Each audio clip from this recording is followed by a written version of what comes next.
HowExpert! Top 10 Musical Improvisation Tips.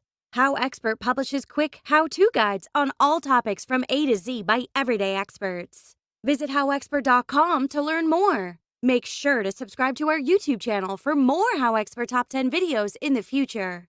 Moving on, let's talk about the HowExpert Top 10 Musical Improvisation Tips. Number 10. Actively listen to music. You can learn improvisation from the greatest musicians in history by actively listening to their songs and asking a lot of questions about how the music is structured and executed. So what is active listening? Active listening is listening for the purpose of learning. Normally, when a person listens to music, it enhances an experience, from setting the mood for dinner to adding a soundtrack to an otherwise silent office. However, after actively listening to music, you can answer questions like, why does this music make me feel this way? How does it fuse together sounds to create a story? What techniques can I use in my own music? These questions change the music from an experience to a database of musical knowledge. This is the first step in learning how to improvise. Now, how does one actively listen to music? First, listen through the entire song passively and write down your general impressions of the music. Did it make you feel happy or sad? Was it fun or a serious piece? Did it remind you of anything? After you answer these questions, you can hone in onto how and corresponding what questions. Like, how did it make you feel sad? Or what techniques did they use to make the song sound sad? Tempos, keys, chord progressions, instrumentation, lyrics. Doing this type of listening frequently will allow you to develop a sense of how great musicians improvise and what methods you personally enjoy listening to and what techniques you want to emulate. Number 9. Improvise with other musicians or play along with a recording. By practicing improvisation with other musicians in person or by playing along with a recording, you will increase your ability to improvise through osmosis. You can also call this the monkey see, monkey do method.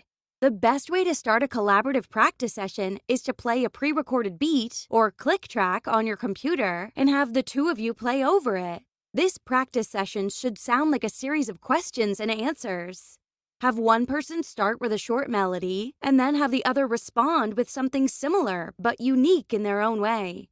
Eventually, this will become a musical conversation where each of you are exchanging musical ideas and styles. At the end of the session, you will have gained more improvisation skills through osmosis. Since everyone doesn't know a musician personally, you can get a similar result by playing along with a recording of a song of your choice. It won't feel the same, but the result will be similar. The goal of this practice session is to have a musical conversation with another musician. I definitely have had some conversations with pretty famous jazz musicians through their albums. Number 8. Record yourself improvising. Recording yourself will improve your skills as a musician as it allows you to critique yourself and hear where you sound great and where you need to improve. Ask the same questions of your recording when you actively listen to other musicians. But you want to add a few comparison questions, like, how does your first recording match up with the professionals? Or, what is the difference between the recordings?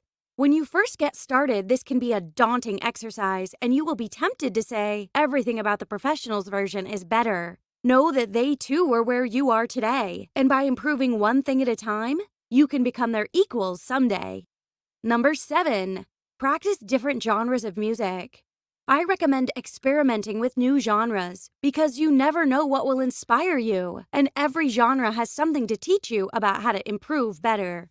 Did you know that Billy Joel was inspired by Beethoven's Piano Sonata No. 8? This Night, Billy Joel, 1984. Or that Paul McCartney from the Beatles wrote Blackbird while trying to learn some traditional folk fingerpicking? Listening to other genres will train your ears and can lead to unexpected discoveries that may influence your style and inform your improvisation. The easiest way to practice this is to change the style of the drum beat in the track you are playing over. Most people, including myself at one point, think that the drummer is like a metronome for the band, but they actually define the style of the music. From the drummer alone, you can immediately tell if it's hip-hop, jazz, reggae, or a country song. So, by playing your improvised melodies over these drum beats, you can explore how your melodies match up with the different styles of music. A reggae beat will lead you in a different direction than a hip-hop beat. Number 6. Listen and play slowly. You can only listen to the small nuances of an improvised melody by playing slowly. The two best ways to practice this is by playing with a metronome and a tuner. Start by playing a metronome incredibly slow, like 40 BPM. Your goal is to play the notes on the beat, then try it again off the beat. While you improvise over the metronome, try and hear the 16th notes of each note you play. Feel the 1 E and ah, 2 E and ah of each note in your chest. Then try it again at faster and faster speeds. When you feel the beat more, your improvisation will gain a new rhythmic texture, and your relationship with improvisation will change. The other method you should practice is with a drone function on your tuner.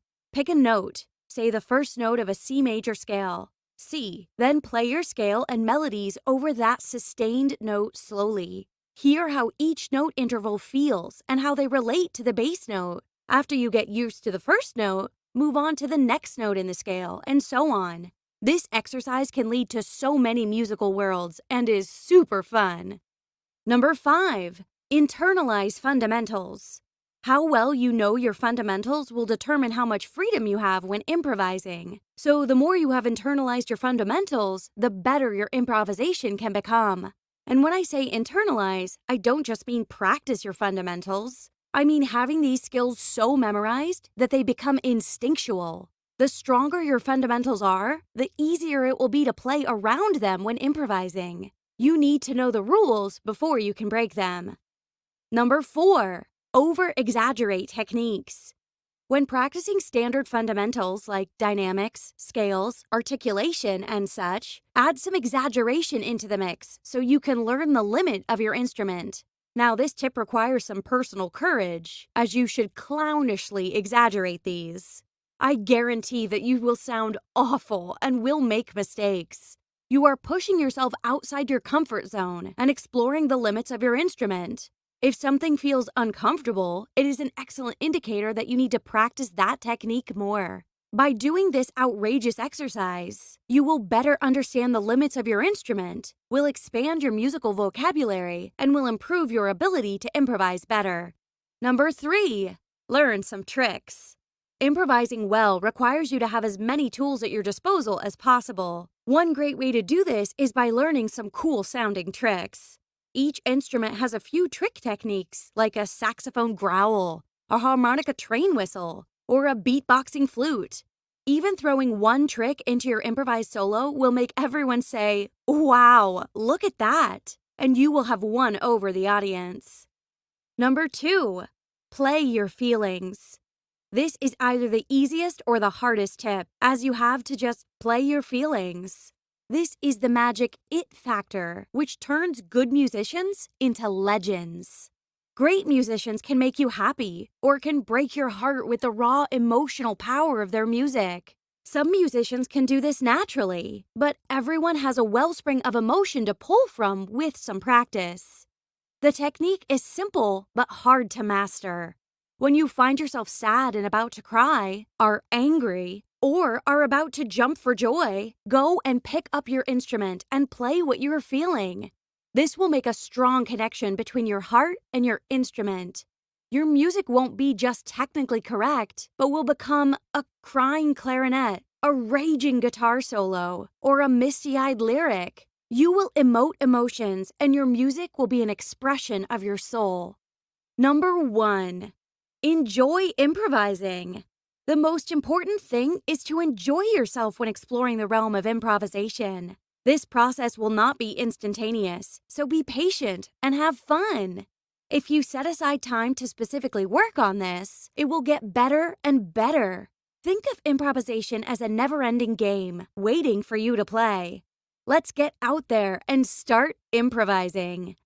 If you liked our video, be sure to click like and subscribe for more HowExpert Top 10 videos for all topics from A to Z in the future. Also, let us know what other topics you want us to do a HowExpert Top 10 video in the future in the comments below. Thank you. Have an amazing day and take care.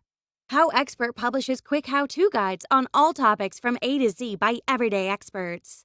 Visit HowExpert.com to learn more.